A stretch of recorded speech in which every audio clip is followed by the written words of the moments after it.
This is your daily dose of all things royal. Welcome back, my gorgeous, good-looking friends. Well, American taxpayers just dodged a massive bill, and Prince Harry, let's just say, didn't get his way.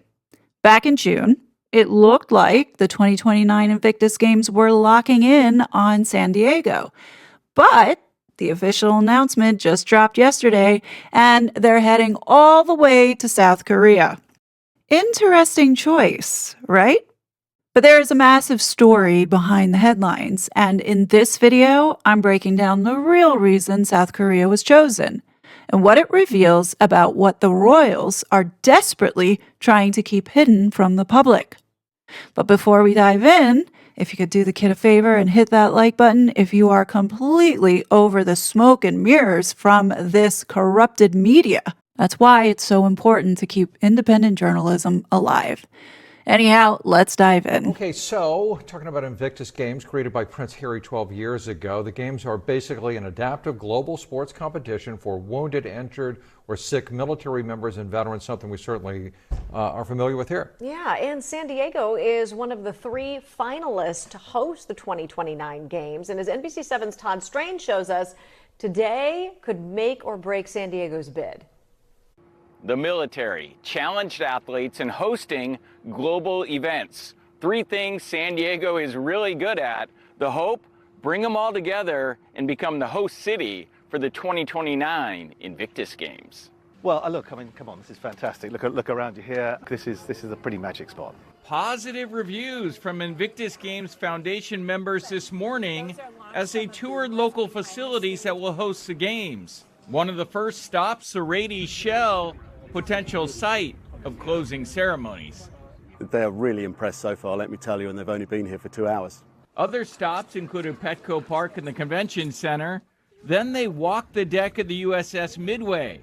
When it comes to event locations, San Diego is tough to beat. But the key to winning the bid might be something else. But really, it's the people. It's the people here. This rich fabric of wellness and love and appreciation for our military. It's the people that's going to win it for San Diego, I'm sure of it. The Invictus Games would feature roughly 600 athletes from over 25 countries. Vancouver, the 2025 host city, saw an economic impact of $86 million. This is the US, we're going to supersize it. I mean, you've got to be looking at $100 million impact in San Diego. For the tourists and the visitors that are going to come exponentially, there's 30,000 room nights we're expecting. That's a lot of revenue for the city. If you've been following the channel, you might remember my video back on June 11th. I broke down why San Diego was looking like a major contender to host these games, driven by a massive promotional push for the bid, and also for Prince Harry. Remember, right around that time, Harry was handed that Total Time 100 Sports Fugazi Award. Remember that? The PR machine was definitely working overtime, and for good reason. They were desperately trying to cover up the way veterans were actually being treated under the Invictus umbrella, and the financial grift running right alongside it. Because the truth was already starting to surface. Reports exposed that a shockingly small fraction of the money was actually making it to the veterans who served. Instead, they were being used as a shield, a convenient front to prop up Brand Harry. At the time, San Diego looked like a lock. Why? Because of the political landscape in California. Gavin Newsom is a close friend of Meghan and Harry, and with a potential 2028 presidential run on the horizon, choosing San Diego seemed like a guaranteed win. Except, just 4 days later, everything changed. Federal agents have knocked on the doors of family, friends, and former employees. Not because they found a crime, because they're simply trying to find one. They're demanding records. They're abusing the grand jury process, digging through years and years of random documents. Donald Trump isn't just coming after me because of my mean tweets. He's coming after me because I'm considering running for president, because he hates that I've consistently called him out over and over again for his lies and deceit. Newsom dropped the bombshell that the DOJ had launched an investigation into his and his wife's business affairs, specifically looking at taxpayer money allegedly funneled to cronies and personal accounts. And sitting right in the crosshairs, well, NGOs like Baby to Baby, the heavy-hitting celebrity charity strongly backed by Harry and Meghan. Since then, the details pouring out about fraud in California have effectively torched Newsom's presidential hopes. Seems like Gavin Newsom's been a bit spooked lately. We've been following this. He's not sounding particularly pleased with the way this federal investigation's going. He isn't. He thinks that he's entitled to be president, that it's just a pathway. I've seen him handling press at some of these dinners he does in Washington, and you walk past the table, he's obviously holding court. Having said that, he's done such a miserable job in California, and yes, there's not only internal misspending, but there's beneficial to his family misspending, and all of that he's going to have to deal with if he wants to be on the national stage. So, yeah, what's to be made of this? Can you architect this for us? Because we've only heard bits and pieces. We hear that people in his staff, his former chief of staff, has flipped, taken a plea deal. She got charged. This like a big mess. Sounds like the calls for fire coming from inside the house. Well, this is a little bit, unfortunately, like Maine. You hate it when the best person to run against might not make it to the general. Like I was looking forward to JD or whoever is our nominee coming up against a failed governor in a failed state with both public and private heirs to beat the band. Who knows? The Democrats might, I don't expect it, but they might actually have a credible candidate. He wasn't one. He was the guy that could win the primary and that I would enjoy running against in the general. So now ask yourself, would Prince Harry, the Invictus Games Foundation, the royal family, and the UK government risk attaching the Invictus Games to San Diego when the man safeguarding the operation is suddenly under federal investigation and on his way out? Not a chance. And that, right there, is what I believe is the real reason they bypassed California and headed straight to South Korea. I know. Some of you might be wondering why I'm looping the royal family since they said, Harry and Meghan no longer are part of the firm, as well as the UK government, into this entire mess. Well, it's simple, because all the evidence points to one undeniable truth. Prince Harry never actually left the firm. I think many of us deep down inside understand that he never really left based off of all of the evidence that's out there, such as him still being on the website, still being counselor of state, a lot of things just not adding up. But because the media has been relentless in forcing the preferred narrative down the public's throat, many people believe what the media is telling them over what their common sense is actually telling them. As Lauren the Insider brilliantly pointed out yesterday in this post on X, she writes, Prince Harry never left. Well, what do we have here? Princess Anne on an official diplomatic tour of South Korea. 24 hours later, Prince Harry announces South Korea will host the next Invictus Games. It was no coincidence that Birmingham won Invictus 2027, and the same can be said for South Korea. No royal visit to South Korea for half a decade, and within 24 hours, an official diplomatic tour by royals and Harry's PR, Prop Invictus, hosting there. Give me a break. The grifter never left the royal family or the establishment. Once a parasitic elite, always a parasitic elite. And I couldn't agree more. Over the course of 18 months, we have looked and seen how Harry has been aligning with not only his family in causes and charities that they support. The alignment has also been with the UK government. This is a massive tell about what's really going on behind closed doors. But I'm not stopping there. Allow me to take this now a step further. Let's now look at the real reason South Korea was chosen. If you've been paying attention, you know this 2029 Games announcement was heavily promoted to drop during the first week of July. The 2029 Invictus Games host city will be announced the first week of July. I'm Todd Strain, NBC7. But it didn't. There was a noticeable delay, and the reason for it was purely political. Let's rewind to December 2025. The UK signed a massive, updated bilateral trade deal with South Korea designed to significantly ramp up spending. Fast forward to June 2026, and the diplomatic gears were grinding even harder. We're talking about a revised nuclear cooperation protocol, updating a 1991 agreement on the peaceful use of nuclear energy, and advancing serious talks on a critical minerals partnership. In this world, we know that timing is everything, especially with the royals.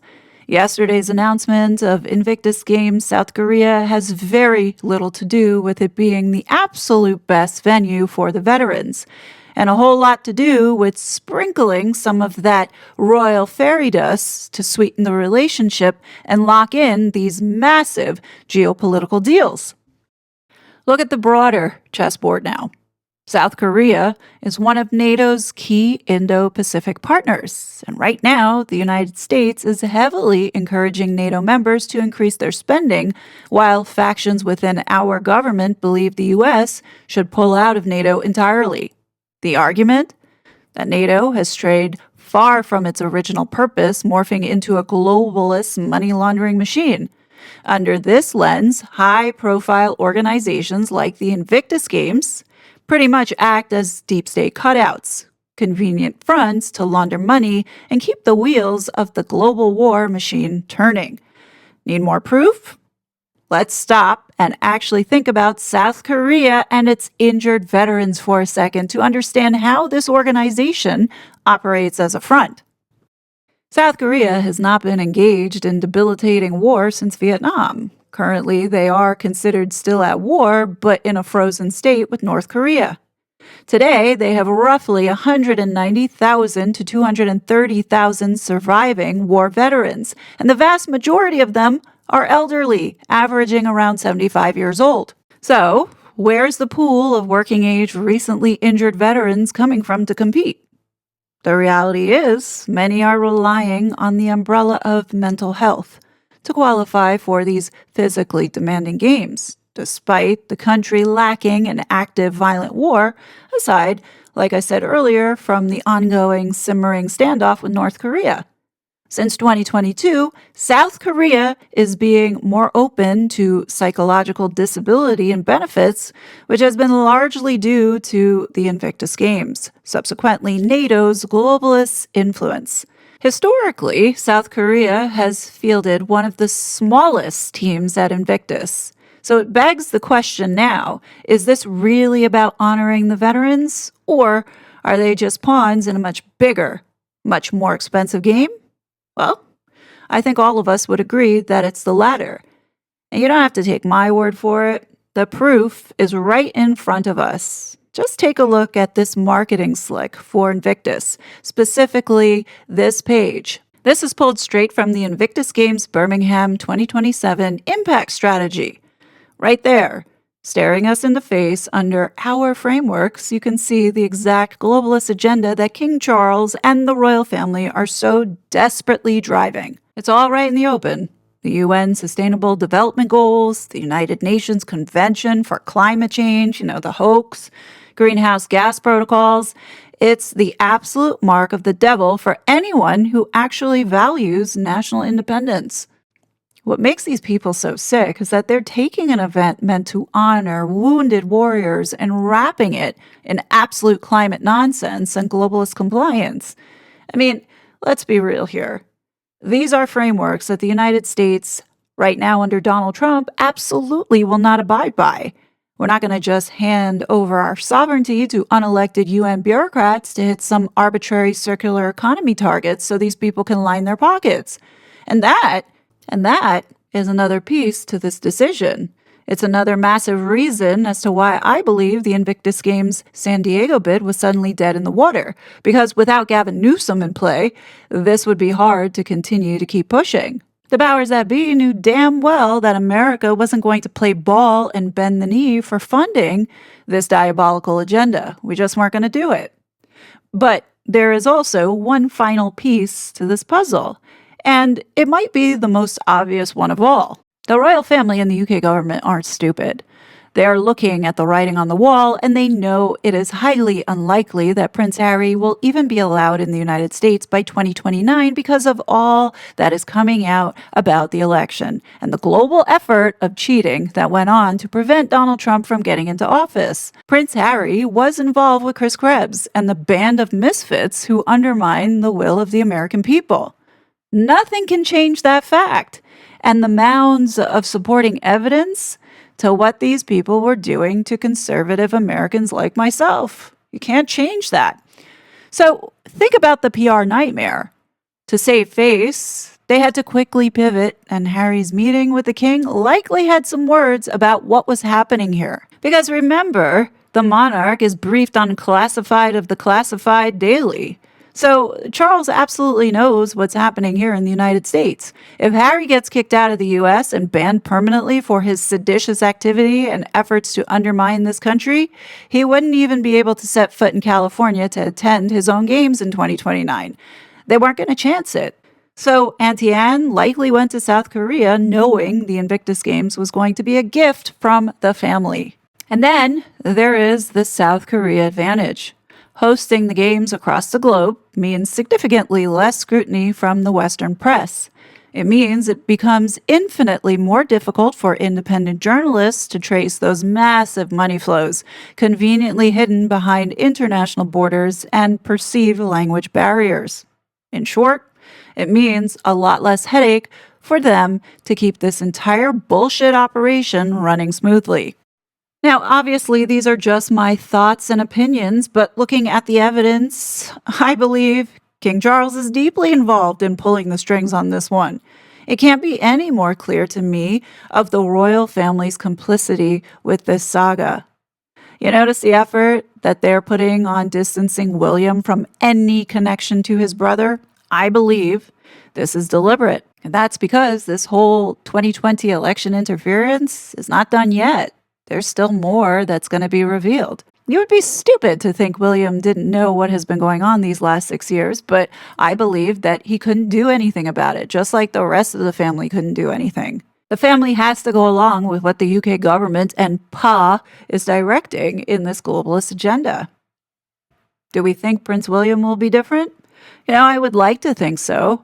But I'm not going to hold my breath here because we see how PR can make anyone look like they are serving the greater good. We just really don't know yet. If they manage to bring Harry back home and we see the narrative shifting towards possible reconciliation with William, don't be surprised if we see the big comeback with Prince William showing up with Harry at the 2027 Birmingham Games. Just saying.